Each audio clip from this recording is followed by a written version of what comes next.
So, according to Donald Trump's interview, where he explains his immigration plan, first of all, I'm going to contextualize to talk about Donald Trump's campaign.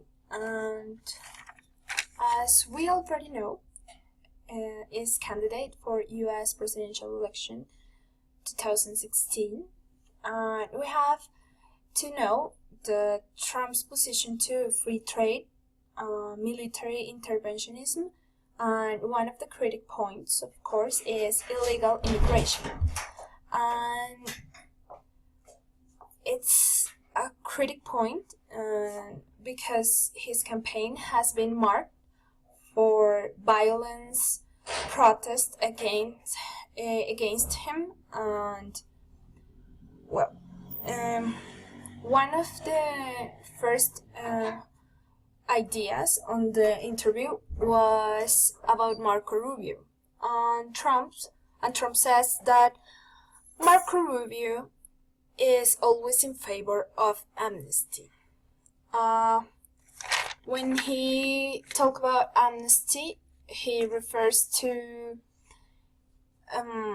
when the government will forget about whatever situation where people act against the law, and he blamed him for give solutions and guarantees to illegal immigrants. Another critic point, we can say, crime. He says that crime is a big problem, and I'm agree with him, but he cannot just blame and generalize that illegal immigrants are part of the crime in the U.S. And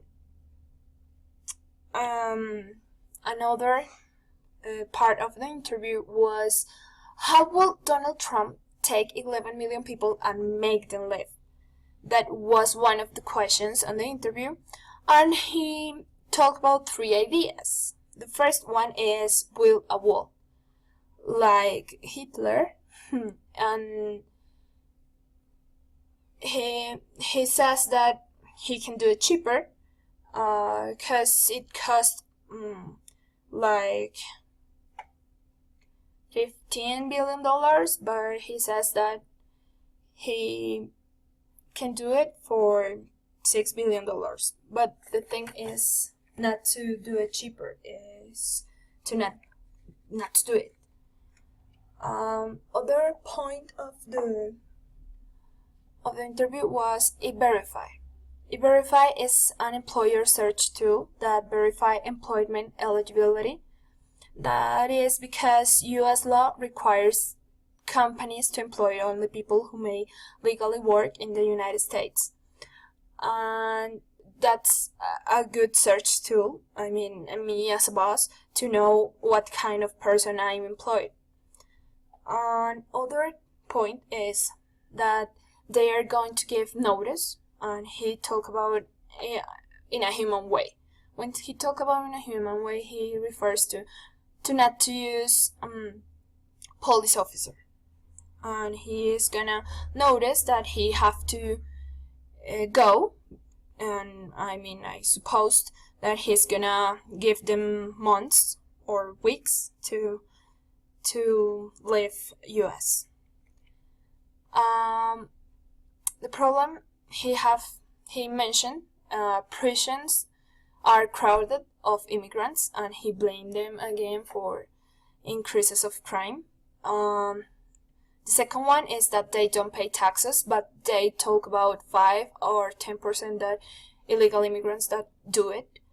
And finally, he talked about tremendous amounts of jobs already taken by illegal immigrants, and he blamed them for taking a job that a legal person or a person who born there could take. This part attracts my attention because he argues that they have to go and then come back legally. And he says that if they don't that, they don't have a country. But the point is, are they gonna be able to have a visa after they were living as illegal? I mean, they are gonna deny it. And finally, the slogan is Make America Great Again. From a point of view, to make America great again, you have to think that 11 million people are part of the workforce, are part of the economy, are part of culture, are part of the country, are part of build a country. He have to give them guarantees and solutions to make America remains a world power